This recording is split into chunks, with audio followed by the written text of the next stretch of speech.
주식에는 급등 테마주라는 것이 있다고 합니다. 주가가 상한선에 오를 뚜렷한 이유 없이 주가가 급등하기도 하는데, 여기에는 비교적 작전 세력이 개입하여 개인 투자자를 유혹하는 방법이라고 이야기를 하더라고요. 소위 말하는 작전주라고 합니다. 안녕하세요. 미술시장의 새로운 패러다임을 구축해가고 있는 미술만평 147회차 박정수입니다.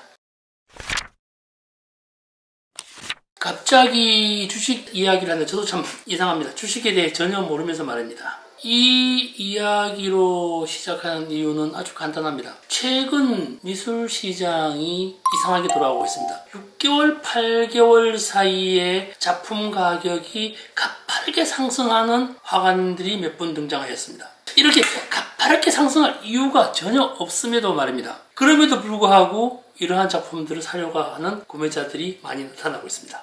며칠 전의 일입니다. 간혹 방문하여 젊은 화가의 작품을 구매하기도 하는 젊은 미술 투자자입니다. 이를 제가 이분을 투자자라고 이야기하는 이유는 에어이나 콜렉터라는 말이 있습니다만 정말로 미술품을 투자 개념으로 사더라고요. 코인과 주식으로 여윳돈을 가지고 있기 때문에 매월 일정 금액의 비용으로 작품을 구매한 후에 1년 혹은 2년 안에 리세일을 하여 돈으로 만들고 싶어하는 이들입니다. 본인 스스로 이거 말을 합니다. 그러면서 보고 묻더라고요. 어떤 작품을 사면 돈이 되느냐, 누구 걸 사야 리세일이 되느냐, 작품 가격이 오르느냐, 이런 이야기를 물어봅니다. 대체 자산으로 취급되거나 돈을 보관하고 있는 작품은 너무 비싸기 때문에 엄두가 나지 않는다고 이렇게 말을 하면서 말입니다. 정말 웃기는 이야기입니다. 그래서 그랬죠. 알면 내가 먼저 하지요. 그걸 알면 저는 벌써 빌딩을 사도 며칠을 샀을 겁니다. 이렇게 말을 했어요. 그럼 제가 그걸 물어봤어요. 도대체 미술 작품이나 구매 가격, 정보 이런 것들은 어디서 얻냐? 답은 아주 간단했습니다. 경험도 짧고 지식도 없기 때문에 옥션과 아트페어를 주로 방문한다고 합니다. 특히나 온라인 옥션이나 아니면 오프라인 옥션 상관없이 옥션에서 얻어지는 정보를 가장 큰 기반으로 한다고 얘기를 하더라고요. 옥션에서 가격이 가파르게 상승하면은 그 작품을 사야 되고 꼭 사고 싶어진다라는 이야기도 같이 곁들이기도 하더라고요. 이런 얘기는 최근 몇몇 이들에게서 듣는 공통적인 이야기였습니다. 이들의 직업 또한 코인이나 주식을 주업으로 삼고 있는 이들입니다. 주식의 그래프 보듯이 옥션의 작품 등락에 집중하는 경향을 공통적으로 보이고 있습니다. 그러면서 중요한 이야기를 하더라고요. 최근 작품 경향을 보면 주식처럼 작전 세력이 있는지라고 의구심이 든다고 합니다. 가격 상승폭이 예상보다 지나치게 높게 올라간대요. 그리고 2-3개월 전에 매덕했던 것이 지난주 경매에서 9천에서 유찰되더라. 이런 얘기도 하면서 누군가가 있지 않을까요? 라고 되물어봅니다. 저는 어떻게 얘기합니까? 그냥 알아도 모른 척, 몰라도 모른 척 할 수밖에 없었습니다. 이건 2020년 여름 이후에 등장한 화가들이 몇 있습니다.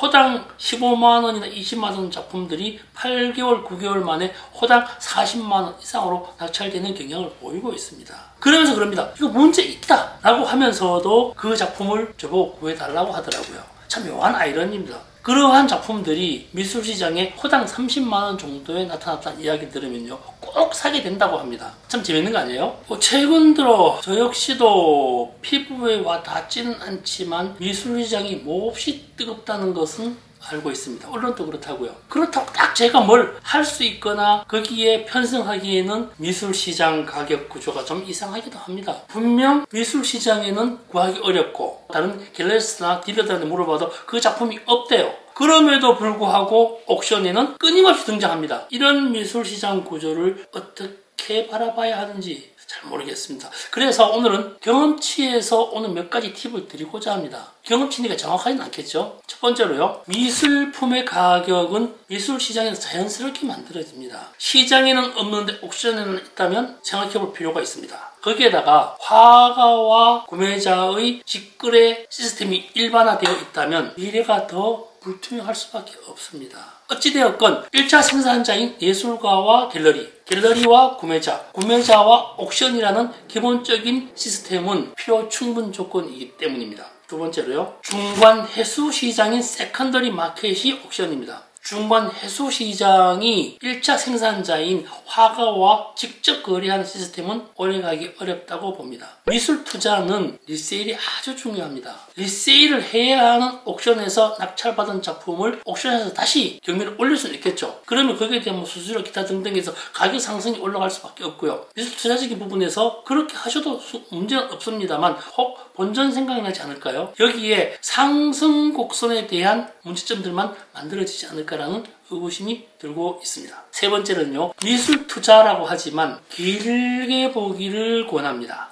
이번 달에 사서 다음 달에 상승된 가격으로 리세일이 가능할지 모르겠습니다만 미술시장은 단순하게 사고 팔기만을 위한 것보다는 복잡한 사회구조 시스템을 유지하고 있습니다. 사람이 거래를 하지만 예술은 사회가 규정하고요. 규정되는 예술작품 또한 일정 정도의 시간이 경과하면 사회가 수용하여야만 합니다. 사람이 정하고 사람이 규정되는 사회구조는 미술시장 구조는 반드시 한계가 있을 것이라고 봅니다. 신인 가수나 신인 배우가 등장하자마자 히트치고 유명세를 얻기도 합니다만 대배우로 거듭나기 위해서는 다양한 배역을 경험해야 합니다. 다양한 배역을 미술계로 보자면 작품의 다양성과도 같습니다. 비슷한 모양이나 시리즈밖에 없다면 그 예술가 더 지켜보거나 과거를 살펴볼 필요가 있습니다. 그러니까 미술 투자는 단타가 어렵다는 사실을 상기하였으면 좋겠습니다. 오늘 이야기가 재밌었거나 다음 이야기가 궁금해진다면